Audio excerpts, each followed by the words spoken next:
मेरे प्यारे छात्रगण, 8वीं कक्षा की प्रथम भाषा हिंदी कक्षा में आप सबको स्वागत है।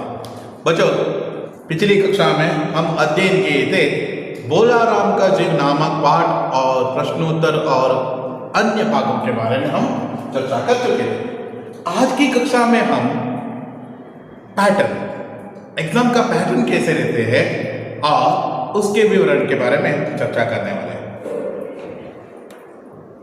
एस1 एग्जाम अब तक आप स्कूल में आकर लिखते थे। मिड टर्म एग्जाम और FA1 ये सभी स्कूल में आपको लिखने के लिए देते, लेकिन इस साल हम ऑनलाइन के जरिए आपको यहाँ एग्जाम कंडक्ट कर रहे हैं। इस एग्जाम में प्रश्न पत्रिका किस तरह रहते हैं इसके बारे में चर्चा करना है। तो प्रश्न पत्रिका सिंपल तरीके से रहते हैं, आपको टेंशन लेने की जरूरत नहीं है, लेकिन पढ़कर रखना है।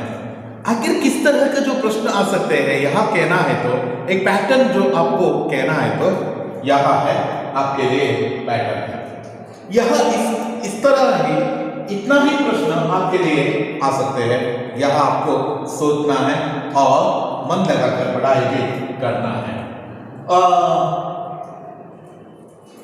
Summative assessment test first pattern of first language Hindi class 8 देखेंगे। बहुविकल्पीय प्रश्न, बहुविकल्पीय प्रश्न में क्या रहते हैं, यहाँ मल्टीपल चॉइस प्रश्न कहलाते हैं। मल्टीपल चॉइस प्रश्न में आपको एक प्रश्न के लिए 4 ऑप्शन दिया जाता है। 4 ऑप्शन दिया जाता है, उस 4 ऑप्शन में से सही ऑप्शन के साथ उत्तर भी लिखना है। ऑप्शन के साथ साथ उत्तर भी लिखना है। मान लीजिए एक प्रश्न है, यह प्रश्न है कि देना शब्द का प्रथम प्रेरणात्मक रूप क्या है।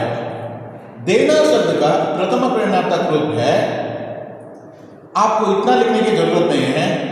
देना शब्द का प्रथम प्रेरणात्मक रूप क्या है, यह प्रश्न आए तो उसके लिए 4 ऑप्शन क्या रहते हैं। देखिए, दिलाना, दिलवाना, दिया और दिलाई, इस तरह 4 ऑप्शन रहते हैं। इसमें से आपको उत्तर लिखते वक्त क्या लिखना है। देखिए, फर्स्ट में फर्स्ट प्रश्न है, नंबर फर्स्ट डालना है और उसके आगे उत्तर लिखते वक्त ऑप्शन ए भी लिखना है। Option A first option A, option A दिलाना, ऐसे ही लिखना है। ऑप्शन के साथ साथ उत्तर भी लिखना है, क्योंकि एनुअल में आपको यहाँ ऐसे ही जो प्रश्नों का उत्तर लिखने के लिए देते हैं, आपको ऑप्शन के साथ साथ उत्तर भी लिखना आना है। मालूम हुआ ना, यहाँ आप जान लिए तो SSLC में आपको प्रॉब्लम नहीं होगा। यहाँ है बहुविकल्पीय प्रश्न, मल्टीपल चॉइस प्रश्न है, 4 रहते हैं। चारों के चारों भी आपको उत्तर लिखना है, इसमें ऑप्शन नहीं है। आपको मतलब 5 देकर 3 लिखना है ऐसा नहीं है, चारों के चारों भी आपको लिखना है। अनुरूप शब्द है, पहले 2 शब्द के संबंध को देखकर तीसरे शब्द का जो संबंध अनुमान लगाना है और उसका सही संबंध पहचानना है। अनुरूप शब्द है, 2 रहते हैं, 1-1 मार्क का है, दोनों का दोनों भी लिखना है। एक वाक्य में उत्तर लिखे। यहाँ आपको 4 प्रश्न रहते हैं, सभी जो लेसन के अंत में रहने वाले प्रश्नों में से ही पूछ सकते हैं। 2-3 वाक्य में उत्तर लिखिए। यहाँ भी आपको 3 रहते हैं, आपको तीनों के तीनों भी आपको उत्तर लिखना है। एक कवि परिचय या लेखक परिचय रहते हैं, आपको ऑप्शन भी दिया जाता है। SSLC में आपको ऑप्शन नहीं देते हैं, लेकिन यहाँ क्योंकि वहाँ 2 प्रश्न आपको कवि परिचय या लेखक परिचय रहते हैं 100 मार्क के लिए, लेकिन यहाँ एक 40 मार्क के लिए रहने के कारण से आपको एक कवि परिचय पूछते हैं, कवि या लेखक परिचय, उसमें से एक लिखे तो काफी है, वहाँ 2 मार्क के लिए रहते हैं। 4-5 वाक्य में उत्तर लिखे। यहाँ 3 प्रश्न रहते हैं, तीनों की तीनों भी आपको उत्तर लिखना है। पद्य लिखिए। पद्य आपको लिखने के लिए है। कौन कौन से जो पद्य आपको कंठस्थ करने के लिए वह हम बाद में देखेंगे। शायद पहला पद्य चाहता हूँ और कभी मत पद्य आपके लिए कंठस्थ करने के लिए है, आपको वह मतलब लिखना है। संदर्भ के साथ स्पष्टीकरण करना है। संदर्भ आपको दो संदर्भ पूछते हैं, वह दोनों भी संदर्भ आपको लिखना पड़ता है। संदर्भ नहीं तो भावार्थ भी लिखने के लिए दे सकते हैं, वह देखना है। गद्यांश पढ़कर प्रश्नोत्तर लिखना है। एक पैसेज देते हैं, एक छोटा सा गद्यांश देते हैं, वह गद्यांश आपको पढ़ना है, पढ़कर उसका सही उत्तर आपको लिखना है। गद्यांश को पढ़ते हुए उसका सही उत्तर आपको लिखना है। इसमें लोभ दोष नहीं करना है, क्योंकि यहाँ पॉकेट मार्क है। ऊपर ही जो उत्तर रहते हैं उस उत्तर को देखकर लिखना है, मतलब प्रश्न को सही उत्तर चुनना है आपको और लिखना है। यहाँ तो बहुत आसान है। पत्र लेखन है।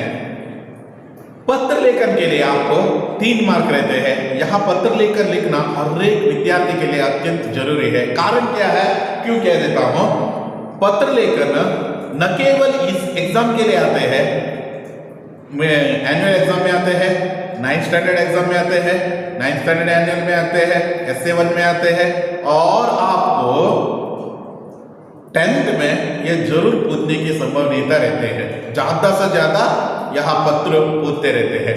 यहाँ हम पत्र लेखन के लिए 3 मार्क है। अब हम 8वीं कक्षा में रहने के कारण से, प्रथम जो सेमेस्टर में रहने के कारण से आपको एक चिट्ठी पत्र मात्र देता हूं। चिट्ठी पत्र पढ़कर रखे तो काफी है। चिट्ठी पत्र देखिए, चिट्ठी पत्र में आप लीव नोट कहलाते हैं। आप शायद अंग्रेजी में यहाँ देख चुके हैं, कन्नड़ में भी यहाँ लीव नोट लिखना आपको आता है, ऐसा मैं मानता हूँ। फिर भी चिट्ठी पत्र कैसे लिखते हैं, क्या क्या प्रधान अंश रहते हैं, चिट्ठी पत्र लिखते वक्त क्या क्या सोचना है और समझदारी करना है, इन सभी विचारों के बारे में हम अभी चर्चा करेंगे। अब हम देखेंगे चिट्ठी पत्र। बच्चों, हिंदी प्रश्नोत्तर में सबसे आसान प्रश्न है और हिंदी परीक्षा पत्रिका में सबसे महत्वपूर्ण प्रश्नों में एक है, पत्र है। उसमें से आपको सबसे महत्वपूर्ण कहलाते हैं यहाँ चिट्ठी पत्र। चिट्ठी पत्र में क्या क्या रहते हैं यहाँ देखना है तो बस सबसे महत्वपूर्ण है। बच्चों, यहाँ आप जान लिए तो, एक बार जान लिए तो आपको यहाँ टेंशन लेने की जरूरत ही नहीं है, क्योंकि यहाँ तो हम पॉकेट मार्क की तरह सदैव अपने पास रख सकते हैं। 5 मार्क के लिए पूछते हैं, पांचों में 5 मार्क भी आपको यहाँ पॉकेट मार्क की तरह आते हैं।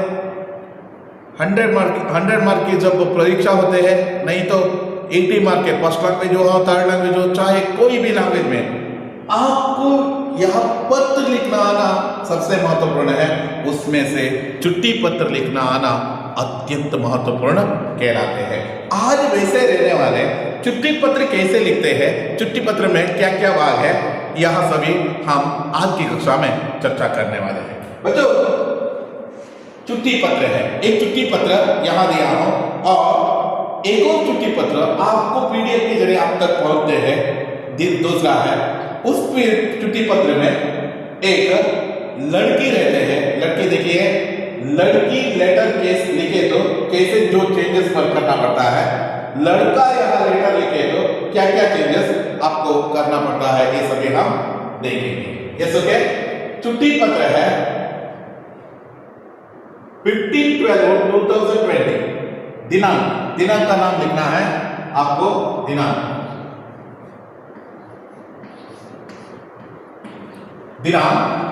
15/12/2020। प्रेषक राम, यह लेटर लिखने वाला राम है। 9वीं कक्षा है, इंद्राणी प्रौढ़शाला है, उडुपी 576102। इंद्राणी आंग्ल माध्यम प्रौढ़शाला यह भी लिख सकते हो, थोड़ा लंबा हो जाता है इसलिए मैं शॉर्ट करके इंद्राणी प्रौढ़शाला लिखा हूं, इंद्राणी उडुपी। वैसे सेवा में टू, या ये पत्र लिख देना। प्रधान अध्यापक को आप पत्र लिख रहे हो, प्रधान अध्यापक को पत्र लिख रहे हो। प्रधान अध्यापक को पत्र लिखते वक्त क्या क्या मेंशन करना है? देखिए, यहाँ आप प्रधान अध्यापक को पत्र लिख रहे हैं, यहाँ नवीं कक्षा लिखे है ना, वैसे ही आप यहाँ नवीं कक्षा नहीं लिख सकते, क्योंकि प्रधान अध्यापक पूरे जो पाठशाला प्रयोगशाला के लिए प्रधान अध्यापक है, आपका कक्षाध्यापक नहीं है। वहां मालूम रहना है, प्रधान अध्यापक और कक्षाध्यापक के बीच में जो सिमिलैरिटी नहीं रहती है, आपको यहाँ भी मालूम रहना है। प्रधान अध्यापक इंद्राजी प्रौढ़शाला उडुपी 576102, माननीय महोदय, आप आदरणीय महोदय में लिख सकते हो। यही आप प्रधान अध्यापिका लिखे हो, यहाँ माननीय महोदया लिखना पड़ता है, आपको यहाँ भी याद रखना है। हमारे जो यहाँ प्रधान अध्यापक रहने के कारण से महोदय हमने लिखे हैं। देखिए, यहाँ है फर्स्ट पार्ट ऑफ द छुट्टी पत्र, इसके लिए आपको 2 मार्क, लगभग 1.5 मार्क मिलते हैं, इसलिए कह रहा हूं। माननीय महोदय होने के बाद में महोदय के नीचे विषय लिखना है, विषय महोदय के नीचे ही लिखना है, नेक्स्ट लाइन में ही लिखना है विषय। विषय क्या है, विषय क्यों लिखते हैं? विषय यहाँ सबसे महत्वपूर्ण है। विषय आखिर इसलिए लिखा जाता है कि यह प्रधान अध्यापक, कोई भी ऑफिसर्स हो, इन सबको पूर्ण पत्र पढ़ते रहने के जो मतलब समय नहीं रहते हैं, इसलिए यह विषय देखते ही उनको मालूम होना है, इसलिए यह छुट्टी पत्र मतलब विषय लिखते हैं। 3 दिन की छुट्टी की प्रार्थना। देखिए, यहाँ छुट्टी पत्र लेकर आया है, छुट्टी मांगते हुए यहाँ आया है, ऐसा सीधा से सीधा समझ सकते हैं। उपर्युक्त विषय के संबंध में से उपर्युक्त मतलब ऊपर, उक्त मतलब उपर्युक्त मतलब 3 दिन की छुट्टी की प्रार्थना यहाँ है। उपर्युक्त विषय के संबंध में आपसे निवेदन है कि, कौन सा की उपयोग हुआ है? यहाँ छोटा की का उपयोग हुआ है। छोटा की का उपयोग किस लिए किया जाता है? 2 सेंटेंस को जोड़ने के लिए किया जाता है, यहाँ भी आपको मालूम रहना है। उपर्युक्त विषय के संबंध में आपसे निवेदन है, रिक्वेस्ट है कि दिनांक 16, देखिए यहाँ 15 तारीख को आप लेटर लिख रहे हो, इसलिए 16 वेरी नेक्स्ट डे से ही 16, 17, 18, क्योंकि 3 दिन की छुट्टी है। 16/12/2020 से दिनांक 18/12/2020 तक मुझे अपने भाई की शादी में भाग लेने के लिए बेंगलुरु जाना है। कहाँ जाना है? बेंगलुरु जाना है। इसलिए मैं विद्यालय नहीं आ सकता। वेरी इंपॉर्टेंट है, आ सकता। यहाँ आ सकता इसलिए लिखा है, राम है, यहाँ पुल्लिंग है, इसलिए आ सकता। वो यदि वहां स्त्रीलिंग जो शब्द रहा तो, सुधा नामक जो शब्द रहा तो आ सकती लिखना है, आपको यहाँ चेंजेस करना पड़ता है। अतः आप मुझे 3 दिन की छुट्टी देने की कृपा करें। वेरी इंपॉर्टेंट है, कृपा करें लिखना अत्यंत महत्वपूर्ण है। आपको यहाँ नहीं लिखना है छुट्टी दे दो, नहीं, आपको रिक्वेस्ट करना है, आपको धमकी नहीं देना है, आपको यहाँ याद रखना है। धन्यवाद सहित थैंक यू, आपको छुट्टी देने वाले हैं, यही भरोसा से धन्यवाद देते हुए आपका छात्र, यहाँ भी आपको थोड़ा सा थिंक करना पड़ता है। देखिए, पुल्लिंग रहा तो आपका छात्र लिखना पड़ता है, वही स्त्रीलिंग रहा तो आपकी छात्रा लिखना पड़ता है, आपको यहाँ चिन्ह से लिखना पड़ता है। यहाँ नीचे आपको अभिभावक के हस्ताक्षर यहाँ भी लिख कर रख सकते हो। बच्चों, यहाँ है छुट्टी पत्र कैसे लिखते हैं, यहाँ हमने आज की मतलब इस कक्षा में देखे हैं। आप यहाँ पढ़कर रखने वाले हैं, इसमें संदेह है तो कक्षा में आते ही पूछ सकते हो। छुट्टी पत्र सबको लिखना आना जरूरी है, सबको यहाँ छुट्टी पत्र लिखना आना अत्यंत अनिवार्य कहता हूँ।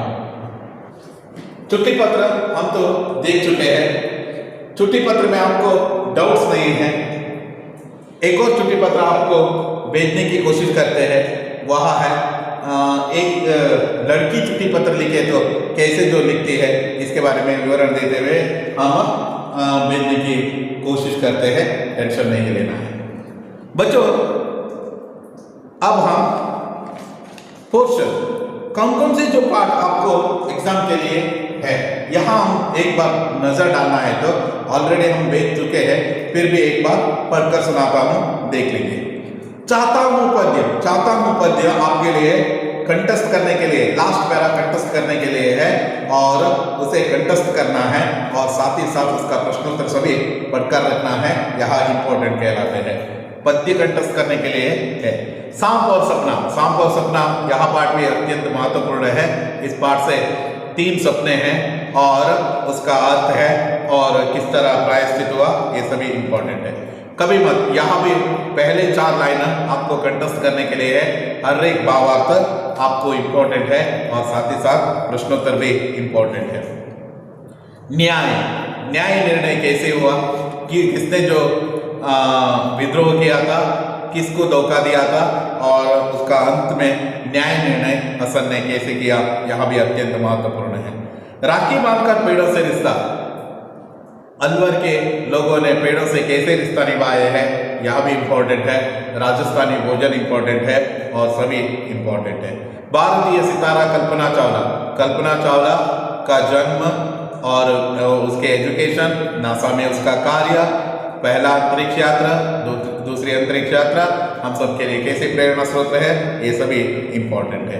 कित्तूर का किला, कित्तूर का जो विस्तार है, कित्तूर राज्य के बारे में, रानी चन्नम्मा के बारे में, रानी चन्नम्मा के परिवार और रानी चन्नम्मा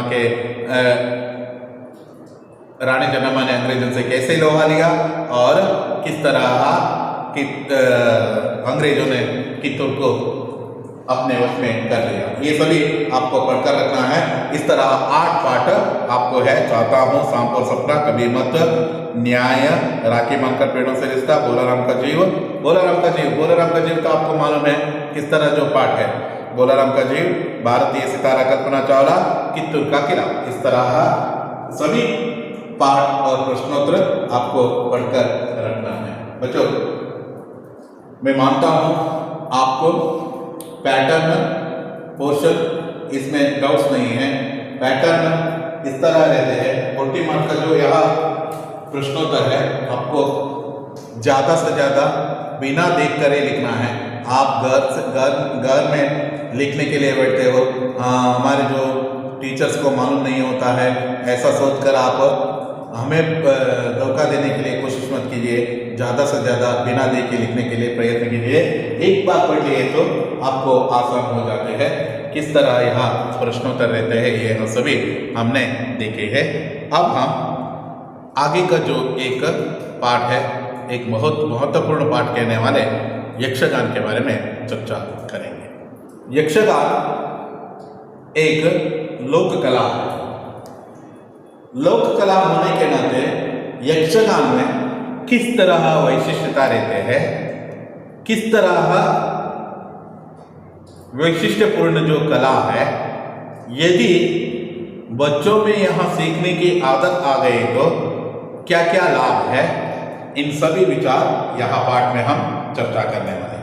ಕಡಲ ತೀರದ ಕಾಶಿ ಎಂದೇ ಖ್ಯಾತಿವೆತ್ತಿರುವ ಉಡುಪಿಯ ಹಾಗೂ ಕರಾವಳಿ ಭಾಗದ ಗಂಡು ಕಲೆ ಅಂತ ಹೇಳ್ತಾರೆ ಯಕ್ಷಗಾನವನ್ನು.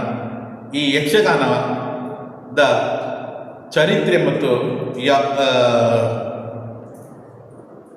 ಇತಿಹಾಸ ಬಹಳ ಸ್ಮರಣೀಯವಾಗಿದೆ.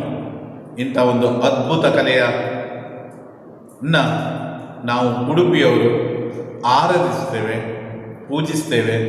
ಜೊತೆಗೆ ಇದರಿಂದ ಬಹಳಷ್ಟು ಸಾರ್ಥಕ ಜೀವನವನ್ನು ಸಹ ನಡೆಸುವಂಥ ಕಲಾವಿದರು ಸಹಿತ ಇದ್ದಾರೆ ಎನ್ನುವುದಕ್ಕೆ ಹೇಳಲಿಕ್ಕೆ ಹೆಮ್ಮೆ ಅನಿಸ್ತಾ ಇದೆ. ಬಹಳ ವೈಶಿಷ್ಟ್ಯಪೂರ್ಣವಾದಂಥ ಕಲೆ ಯಕ್ಷಗಾನ. यक्षगान यह एक वैशिष्ट्यपूर्ण, रंग बिरंगे और एक विशेष तरह से आकर्षित करने वाले कला है. कुछ लोगों का मानना है आजकल के जो वेस्टर्न कल्चर आने के कारण से हम इस यक्षगान को बोलते आ रहे हैं, लेकिन आप सभी धन्य हैं. उडुपी की जो परिसर में आप जन्म लेकर आप सभी धन्य हैं. कारण क्यों है जानते हो आप? यह कारण है कि उडुपी में यक्ष शिक्षण ट्रस्ट नामक एक संस्था है और साथ ही साथ यहाँ के यक्षगाना केंद्र भी है। इसके जरिए क्या होता है, यक्षगाना की आराधना, पूजा और साथ ही साथ यक्षगाना को बच्चों को सिखाया जाता है। किशोर यक्षगाना संभ्रमा हर साल करते आ रहे हैं, लेकिन इस कोविड के जो पैंडेमिक स्थिति में यह यक्षगाना छात्रों तक पहुंचने में इस साल थोड़ा व्यतीत हुए हैं। नहीं तो हमारे उडुपी में यह यक्षगान कला पूजनीय रूप से मानते हैं। यक्षगाना को बहुत सारे छात्रों को सिखाया जाता है। हर साल हमारे यहाँ उडुपी के राजांगण में, कृष्णमठ के राजांगण में एक प्रदर्शन किए जाते हैं छात्रों के जरिए, और दूसरा प्रदर्शन वही छात्र अपने स्कूल में भी किए जाते हैं। देखिए, 2 टाइम जो सीखा हुआ कला का प्रदर्शन करते हैं। सिखाते वक्त बहुत सोच समझ कर सिखाते हैं। देखिए, यक्षगाना का जो हर एक जो पद्य हो, जो नाट्य हो और उसका भाव हो, ये सभी लयबद्ध है। इसमें वेरिएशन नहीं कर सकते हो आप। तैद ता दित्तागिर्द दिन्न, तैद तैद दित्तागिर्द दिन्ना दे, दित्तागिर्द दिन्न, तैद तैद दित्तागिर्द दिन्ना दे, दित्तागिर्द दिन्न, तैद तैद दित्तागिर्द दिन्ना दे, दिन्ना दे, दिन्ना दे। ऐसे ही जो रागवत तरीके से गाते वक्त भी रागवत तरीके से गाना है, और उसका जो नाट्य करते वक्त भी अत्यंत जो कहना विनम्र तरीके से और सुंदर तरीके से नाट्य करना पड़ता है। बच्चों, यह पूजनीय कला है। यक्षगाना एक पूजनीय कला है। यदि छात्र यह सीख लिए तो उनको क्या लाभ है, ऐसा आपका जो दिमाग में आ सकते हैं। एक तो इसके जो शब्दों के उच्चारण रहते हैं ना, बहुत थोड़ा क्लिष्ट रहते हैं। उसका उच्चारण करते हुए आप इस भाषा में प्रवीण हो जाते हो। जो अत्यंत जो कमजोर छात्र रहते हैं ना, हमारे स्कूल में मैंने ही देखा है, मैं भी एक इंचार्ज टीचर हूं यक्षगान का। इस वक्त मैं देखा हूं बहुत कमजोर छात्र भी यक्षगाना में आकर बहुत होशियार हो चुके हैं। यह है यक्षगाना की एक वैशिष्टता है। बच्चों, इसलिए कहता हूं यक्षगान कला हमारे स्कूल में जब भी करते वक्त आपको उसमें हिस्सा लेना है। एक बार आप प्रवेश किए तो 3 साल तक आप उसे छोड़ते नहीं हैं। वैसा जो प्रभाव उस पर वहां पर करते हैं। बच्चों, एक और विचार कहना है तो यक्षगान हमारे स्कूल में आपको सिखाते वक्त यह फ्री ऑफ कॉस्ट के जरिए सिखाया जाता है। इसमें इसके लिए कोई भी धनराशि नहीं लिया जाता है। इसलिए आपको फ्री ऑफ कॉस्ट में यह सिखाने के कारण से सबको इसका लाभ उठाना है। बच्चों, आप भी उठाने वाले हो। भविष्य में आपके जो भाई बहन हो उन सबको कह दीजिए यह यक्षगान कला सीख लीजिए। एक बार सीखे तो वह रक्तगत हो जाते हैं। वह आप बोलना चाहते तो भी आप बोलते नहीं हो। जब आप हायर एजुकेशन में किसी जो उच्च स्तर का जो वहां गए तो न समझ लीजिए आप फॉरेन कंट्री में गए हैं और नहीं तो दिल्ली में गए हैं, उस वक्त आपकी लोक कला के बारे में एक प्रदर्शन करने के लिए कहा तो आप यदि उसमें उनमें से यह कला प्रदर्शित किए तो आपको सभी बेश कहने वाले हैं और साथ ही साथ आपकी इस प्रदर्शन से सभी आनंद उठाने वाले हैं। एक यूनिक आइडेंटिफिकेशन रहते हैं इस कला में। बच्चों, इस तरह रहने वाले यक्षगाना के बारे में आपको श्रद्धा भाव, गौरव भाव तथा आदर भाव रखते हुए इसे अपनाने का प्रयत्न कीजिए। हमारे यहाँ बहुत प्रवीण मतलब बहुत नुरित जो मतलब एक्सपर्ट टीचर आकर आपको यहाँ सिखाए जाते हैं। यक्षगान को अपनाने का प्रयत्न आपको करना है।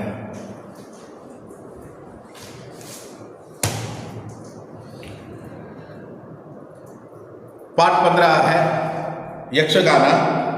आशय है किसी स्थान विशेष स्थानीय लोगों द्वारा विकसित कला लोक कला कहलाते हैं।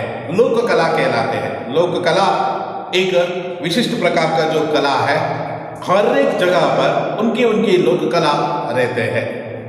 ದೊಡ್ಡಾಟ ಅಂತ ಹೇಳ್ಬೋದು, ಸುಗ್ಗಿ ಕುಣಿತ ಅಂತ ಹೇಳ್ಬೋದು, यक्षगान कुಣಿತ ಅಂತ ಹೇಳ್ಬೋದು। ये सभी एक लोक कला है। इसे लोक कला किसी स्थान के विशेष स्थानीय लोगों के द्वारा विकसित कला को लोक कला कहते हैं। इस पाठ में कर्नाटक के लोक कला यक्षगान का परिचय दिया गया है। कर्नाटक के लोक कला यक्षगान के परिचय दिया गया है। जिस तरह कुचिपुड़ी, भरतनाट्यम ये सभी लोक कला है, इसी तरह यक्षगान भी हमारे कर्नाटक के लोक कला कहते हैं। अपने प्रदेश के लोक कलाओं का महत्व समझकर उन्हें बनाए रखना चाहिए। हमारे जो प्रदेश में रहने वाले हमारे यहाँ अत्यंत पूजनीय तरीके से देखने वाले इस यक्षगान कला को हमें उसका महत्व समझना है, साथ ही साथ उन्हें अपनाने का प्रयत्न भी हमें करना चाहिए। रवि के पिता ने जब से बताया कि इस बार दशहरे की छुट्टी में हम दादाजी से मिलने उनके गांव जा रहे हैं तो रवि खुशी से झूम उठा। देखिए, रवि मुंबई में रहता था। कहाँ रहता था? बहुत दूर रहने वाले मुंबई में रहता था। अपने दादाजी के घर जाने वाले हैं इस छुट्टी में, इस दशहरे की छुट्टी में हम दादाजी के घर जाने वाले हैं, उनसे मिलने के लिए जाने वाले हैं। ऐसे ही कहते रवि बहुत आनंदित हुए क्योंकि उन्हें दादाजी के घर जाना बहुत पसंद था, इसलिए वह बहुत आनंदित हुए।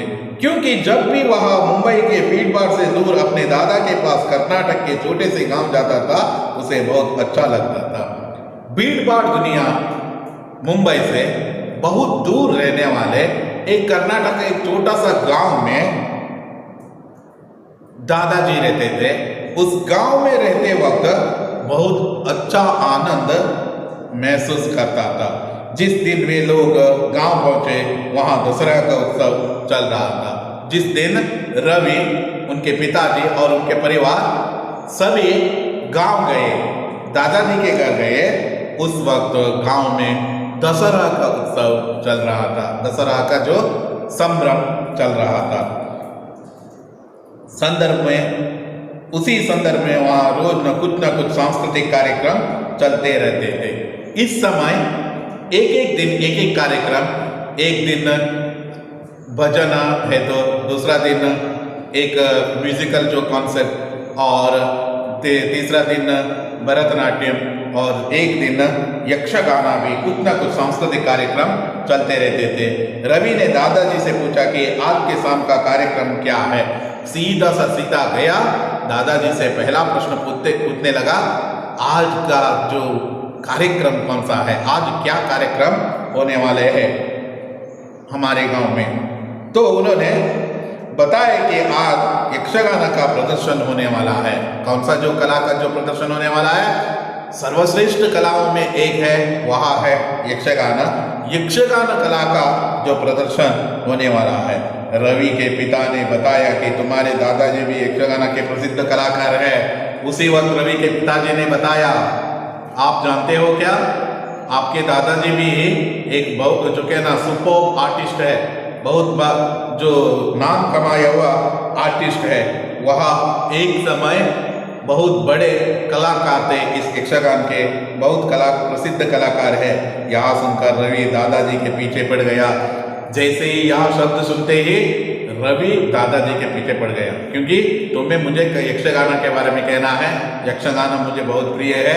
यह सभी जानकर क्यों यह जानना चाहता है, आपको मालूम है क्योंकि यह जाना हुआ विचार अपने फ्रेंड्स के साथ शेयर कर सकते हैं और जो अनजाने हैं उनके लिए वहां मैं कहकर अपने आप को अपना बहुत आनंदित महसूस कर सकता हूं, ऐसा उसका आलोचन था।